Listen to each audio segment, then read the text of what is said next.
Hello दोस्तों, I am प्रिया। मैं आपको यहाँ करा रही हूँ EVS PYQ क्लासेस, जो कि MPTET 2024 में पात्रता पेपर में सारे जो भी EVS के क्वेश्चन पूछे गए थे। अगर आपका पढ़ने का मन हो तो आप मेरे साथ इस क्लास में अंत तक बने रहिए। यहाँ से कुछ न कुछ आप ज़रूर सीखेंगे। तो चलिए सबसे पहला क्वेश्चन देखते हैं। क्वेश्चन क्या है कि पर्यावरण का रूप है, मतलब द फॉर्म ऑफ इन्वायरमेंट। पर्यावरण है क्या? ऑप्शन दिए गए हैं अजैविक, जैविक, जैविक और अजैविक, और डी ऑप्शन है घटक। तो इसका राइट ऑप्शन हो जाएगा जैविक और अजैविक। फिर इसके बाद नेक्स्ट क्वेश्चन पे आते हैं। मानव पर्यावरण का एक घटक नहीं है। तो पर्यावरण ये NCERT का टॉपिक है। NCERT का EVS का टॉपिक है। ये EVS या जियोग्राफी में आपको बहुत अच्छे से 9th या 8th की जियोग्राफी में मिल जाएगा कि वहाँ पे पर्यावरण के प्रकार बताए गए हैं। तो पर्यावरण कई प्रकार का होता है, जैसे कि भौतिक पर्यावरण हो गया, मानव पर्यावरण हो गया, सांस्कृतिक पर्यावरण हो गया। तो जो मानव पर्यावरण होता है उसके अंतर्गत आते हैं मानव से रिलेटेड जो भी चीज़ें हैं, जैसे कि धर्म, समुदाय, परिवार, ये सब मानव पर्यावरण से संबंधित है। लेकिन जो भूमि है वो मानव पर्यावरण से संबंधित नहीं है। तो इसका जो राइट ऑप्शन हो जाएगा वो ए, मानव पर्यावरण का एक घटक नहीं है। ये क्वेश्चन दिया गया था, तो यहाँ पे नहीं पे बहुत ज़्यादा आपको फोकस करना है। तो इसका राइट ऑप्शन हो जाएगा भूमि। फिर इसके बाद नेक्स्ट क्वेश्चन में आते हैं कि जो जानवर ज़्यादातर पेड़ों पर रहते हैं उन्हें किस शब्द द्वारा संदर्भित किया जाता है? तो जो जानवर ज़्यादातर पेड़ों पर रहते हैं उसमें ऑप्शन दिए गए हैं कि जलीय जानवर, हवाई जानवर, अर्बोरियल जानवर या स्थलीय जानवर। तो जो जलीय जानवर मछली हो गया और व्हेल हो गई, तो ये जलीय जानवर हो गए। हवाई जानवर कौन से होते हैं? जो हवा में उड़ते हैं, जैसे पक्षियाँ। इसके बाद अर्बोरियल जानवर, ये कुछ डिफरेंट सा ऑप्शन है। और इसके बाद नेक्स्ट है स्थलीय जानवर, तो ये होगा नहीं। तो इसका राइट आंसर जो है वो हो जाएगा ये अर्बोरियल जानवर। इसके बाद हम नेक्स्ट क्वेश्चन पे आते हैं कि यह माना जाना चाहिए कि विरासत स्थल के आसपास डैश साइट और इसकी निर्मित विरासत की व्याख्या के लिए महत्वपूर्ण है और इस प्रकार इसका अभिन्न अंग है। तो जो इसके ऑप्शन दिए गए हैं सांस्कृतिक परिदृश्य, सांस्कृतिक स्थल, प्राचीन स्मारक और विरासत अखंडता। एक बार फिर से क्वेश्चन पढ़ते हैं कि यह माना जाना चाहिए कि विरासत स्थल के आसपास की साइट और उसकी निर्मित विरासत की व्याख्या के लिए इनमें से क्या महत्वपूर्ण है और इस प्रकार इसका अभिन्न अंग है। तो जो ये चार ऑप्शन दिए गए हैं, सांस्कृतिक परिदृश्य, सांस्कृतिक स्थल, प्राचीन स्मारक और विरासत अखंडता, इनमें से सांस्कृतिक परिदृश्य, कल्चरल लैंडस्केप जो होता है वो विरासत की व्याख्या करता है। ये विरासत की व्याख्या के बारे में पूछा गया है, तो इसका राइट ऑप्शन हो जाएगा सांस्कृतिक परिदृश्य। जो ऑल ओवर जो विरासत होना चाहिए कोई भी मॉन्यूमेंट्स, तो जो ऑल ओवर व्याख्या करता है वो एक कल्चरल लैंडस्केप के तरफ ज़्यादा ये इस आंसर का झुकाव है। फिर इसके बाद एक दिन में कितने गिलास पानी पीना चाहिए, ये भी एक NCERT का क्वेश्चन उठ के आया हुआ है। तो NCERT पढ़ना बहुत ज़्यादा इम्पॉर्टेंट है। तो ऑप्शन दिए गए हैं 10 से 12, 8 से 10, 6 से 8 और 4 से 6। तो इसका राइट ऑप्शन हो जाएगा 6 से 8। फिर इसके बाद नेक्स्ट क्वेश्चन पे आते हैं कि निम्न में से किस पोषक पदार्थ को जीवन का कर्मचारी कहा जाता है? Staff of life, lipid, protein, vitamin या कार्बोहाइड्रेट। तो इसका राइट आंसर हो जाएगा कार्बोहाइड्रेट। जीवन का कर्मचारी स्टाफ ऑफ लाइफ कहा जाता है। जो प्रोटीन होता है वो ऐसा बोल सकते हैं कि ये बिल्डर ऑफ लाइफ हो सकता है। जो मसल्स की मांसपेशियों का निर्माण करता है, उनकी मरम्मत करता है। पर ये एक जो कार्बोहाइड्रेट होता है वो ह्यूमन बीइंग में इंस्टेंट एनर्जी प्रदान करता है। तो ये स्टाफ ऑफ लाइफ है ये। फिर इसके बाद नेक्स्ट क्वेश्चन पे आते हैं कि बेंजोइक एसिड का प्रयोग ज़्यादातर रंगीन उत्पाद को संरक्षित करने के लिए किया जाता है, क्योंकि इसकी संतुलन क्रिया के कारण यह उत्पाद के रंग को गहरा करता है। इसकी सुगंध के कारण यह उत्पाद को रंग को हल्का करता है। तो इसका राइट ऑप्शन जो हो जाएगा, यह उत्पाद के रंग को गहरा करता है। फिर इसके बाद नेक्स्ट क्वेश्चन पे आते हैं आपका फ्रिज को सामान्यतः किस तापमान पर रखना चाहिए।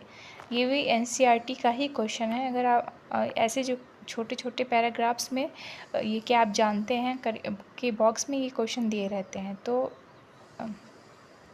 फ्रिज को सामान्यतः 40 डिग्री के ताप पर रखना चाहिए, इसका राइट आंसर हो जाएगा। फिर इसके बाद नेक्स्ट क्वेश्चन पे आते हैं।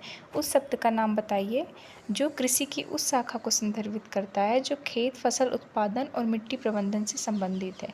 तो क्या कृषि विज्ञान, बागवानी, शिक्षा शास्त्र, कृषि इंजीनियरिंग। तो इसका एकदम क्लियर कट ऑप्शन दिख रहा है कृषि विज्ञान। फिर इसके बाद नेक्स्ट क्वेश्चन पे आते हैं कि खेड़ा संचार परियोजना को ग्रामीण संचार दक्षता के लिए यूनेस्को IPDC पुरस्कार से किस वर्ष सम्मानित किया गया था। तो जो ये खेड़ा संचार परियोजना है वो मेरे लिए ग्रामीण संचार दक्षता की परियोजना थी। तो इसे 1984 में इसे भारत सरकार द्वारा पुरस्कार से सम्मानित किया गया था। यूनेस्को IPDC पुरस्कार से इसे सम्मानित किया गया था। फिर इसके बाद अब ये इतने डीप में क्वेश्चन बन रही है, क्वेश्चन कहाँ से उठ के आया है। मैंने इस क्वेश्चन को देखा भी, मुझे नहीं मिला। अगर आपको कोई रेफरेंस बुक से मिलता है तो मुझे प्लीज़ इसे कमेंट करिएगा मेरे कमेंट बॉक्स में, अगर आप देखते हैं मेरे वीडियो को। तो निम्नलिखित में से कौन एक जापानी अंतरिक्षयान है। तो इसका राइट ऑप्शन हो जाएगा हायाबुसा 2। फिर इसके बाद राकेश शर्मा निम्नलिखित में से किस रॉकेट से अंतरिक्ष में गए थे। तो क्लियर कट इसका सभी को पता होगा कि सोयूज T11 से राकेश शर्मा गए थे। फिर इसके बाद नेक्स्ट क्वेश्चन पे आते हैं कि निम्नलिखित में से कौन इसरो के GSLV F10 मिशन के बारे में गलत है। तो जो 2021 में GSLV F10 मिशन जो प्रक्षेपित हुआ था उसके बारे में आपको गलत बताना है कि क्या गलत है। इसका प्रक्षेपण अगस्त 2021 में हुआ था। इसे GISAT-1 पृथ्वी अवलोकन उपग्रह था। मिशन इसरो के लिए बहुत बड़ी सफलता थी। नहीं, ये मिशन इसरो के लिए बहुत बड़ी सफलता नहीं थी, ये मिशन असफल था। तो राइट ऑप्शन ये हो जाएगा। तो ये जैसे हम ये क्वेश्चन देखते हैं तो इससे पता चलता है कि रॉकेट यानों से EVS में डीप में क्वेश्चन जाके पूछे गए थे। तो आप लोग जितने भी करंट में इसरो की वेबसाइट में जाके जो भी करंट सिनेरियो चल रहा हो उसको कॉपी में नोट डाउन कर लीजिए, क्योंकि ये पूछा जाएगा। फिर इसके बाद चंद्रयान 2 मिशन के बारे में निम्नलिखित में से कौन सा कथन सही नहीं है। चंद्रयान 2 मिशन 22 जुलाई 2019 को चंद्रयान 2 मिशन प्रक्षेपित हुआ था। तो इसमें सही क्या नहीं है इसके बारे में पता लगाना है। मिशन में लैंडर का नाम विक्रम था, तो प्रज्ञान रोवर और विक्रम लैंडर, ये सही बात है। यह ऑर्बिटर था जो अपने नियोजित संचालन में विफल रहा। और तीसरा ऑप्शन ऑर्बिटर का कैमरा मिशन तक किसी भी चंद्र मिशन में उच्चतम रिजोल्यूशन कैमरा है। इसरो ने मूल रूप से ऑर्बिटर के 1 साल के जीवन के लिए योजना बनाई थी। तो इसमें कौन सा सही नहीं है। आंसर नंबर 20 सही नहीं है, क्योंकि जो ऑर्बिटर था वो विफल नहीं हुआ था। विफल हुआ था विक्रम लैंडर, जो सॉफ्ट लैंडिंग नहीं कर पाया था और उसने अपना कनेक्शन खो दिया था। लेकिन ऑर्बिटर आज भी कक्ष के चारों ओर अपने चंद्रमा के कक्ष के चारों ओर परिक्रमा कर रहा है और वहाँ से उच्च रेजोल्यूशन की फ़ोटो भी भेज रहा है। तो option number B is wrong. फिर इसके बाद टिहरी बांध निम्नलिखित में से किस राज्य में है। तो टिहरी बांध जो है वो उत्तराखंड राज्य में है,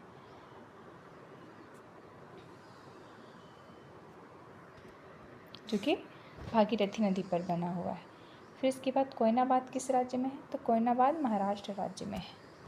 फिर इसके बाद नेक्स्ट क्वेश्चन पे आते हैं कि निम्नलिखित में से कौन सा एक रोपड़ फसल नहीं है। तो चाय, कॉफ़ी, रबर और चावल। तो चावल एक खाद्यान्न फसल है, चावल रोपड़ फसल नहीं है। तो इसका राइट आंसर हो जाएगा चावल। ये भी NCERT क्लास 9th का क्वेश्चन है, वहाँ पे रोपड़ फसल और के बारे में एकदम क्लियर दिया हुआ है। तो आप NCERT 9, 10th, 6, 7, 8 आज से पढ़ना शुरू कर दीजिए। इसके बाद निम्नलिखित में से किस राज्य में कर्तन धर्म प्रणाली कृषि को बेवर के नाम से जाना जाता है। तो मेघालय, छत्तीसगढ़, नागालैंड और मध्य प्रदेश। तो बेवर जो किसानी होती है वो मध्य प्रदेश में होती है। फिर इसके बाद नेक्स्ट क्वेश्चन में चलते हैं।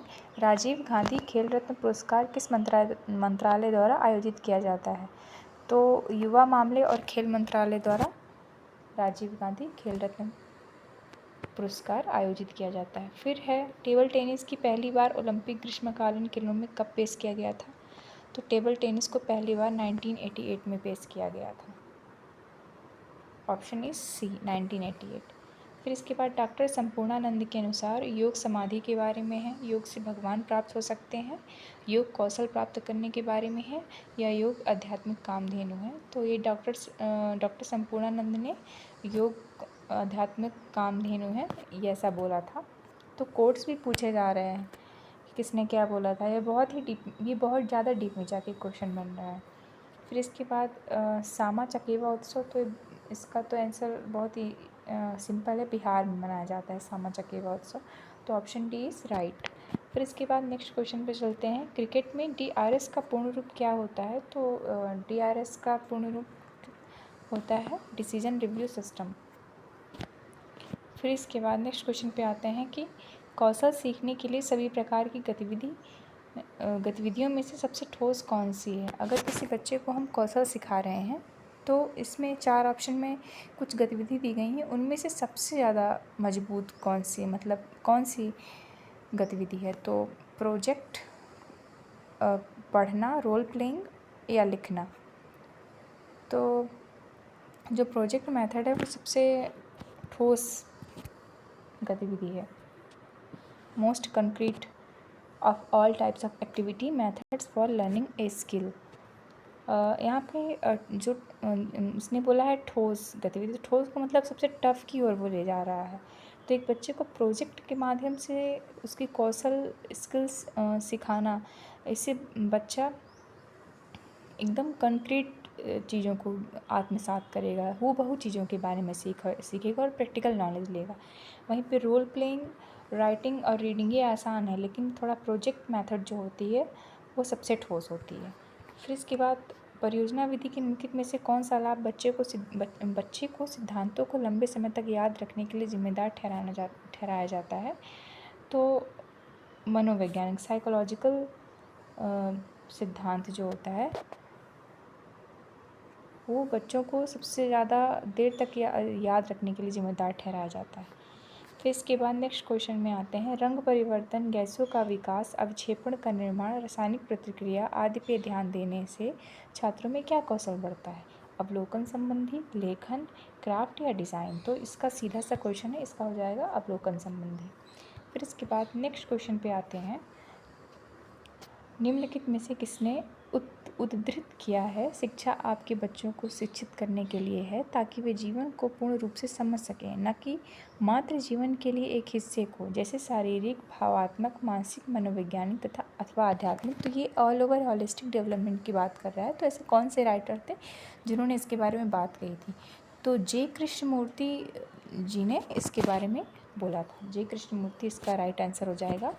फिर इसके बाद अगले क्वेश्चन पे आते हैं कि ICT के उपयोग के माध्यम से अधिगम की स्थिति को बदलना ICT एकीकरण का कौन सा चरण है? तो अधिगम की स्थिति का बदलना ICT के माध्यम से, जैसे कि मल्टीमीडिया के माध्यम से आप बच्चों को पढ़ा दिए, प्रोजेक्टर के माध्यम से बच्चों को पढ़ा दिए, तो वो ज़्यादा बेहतर सीखेगा। तो ये ICT एकीकरण का ये कौन सा चरण है? तो ये सबसे मतलब चौथा चरण है ये, क्योंकि इसका आंसर हो जाएगा चौथा चरण। ये क्वेश्चन इसका मुझे रेफरेंस नहीं मिला कहीं पे, ताकि मैं आपको बता सकूं। मैंने ढूंढा पर मुझे इसे मिला नहीं। अगर आपको मिले ये क्वेश्चन तो मुझे बताइएगा। फिर इसके बाद नेक्स्ट क्वेश्चन पे आते हैं कि निम्नलिखित में से कौन सा एक वस्तुनिष्ठ प्रकार का परीक्षण पद है? 50 शब्दों में वर्णन करें कि मिट्टी को अधिक उपजाऊ कैसे बनाया जाए। ये वस्तुनिष्ठ प्रकार का परीक्षण नहीं है। भारत को स्वतंत्रता वर्ष किस वर्ष में मिली थी? हाँ, ये हो सकता है कि 4 ऑप्शन दिए गए हैं, उसमें से आपको एक को चुनना है। तो ये वस्तुनिष्ठ प्रश्न के अंतर्गत आता है। तो इसका राइट ऑप्शन हो जाएगा ऑप्शन नंबर बी। फिर इसके बाद ये जो नीचे के 2 ऑप्शन हैं वो सीधे सीधे गलत हैं। फिर इसके बाद ओजोन परत मिलती है। रिपीटेड क्वेश्चन, बार बार, बहुत आसान, सबको पता है कि समताप मंडल में ओजोन परत मिलती है। फिर इसके बाद जो आगे के क्वेश्चन है वो अपनी नेक्स्ट वीडियो में देखेंगे।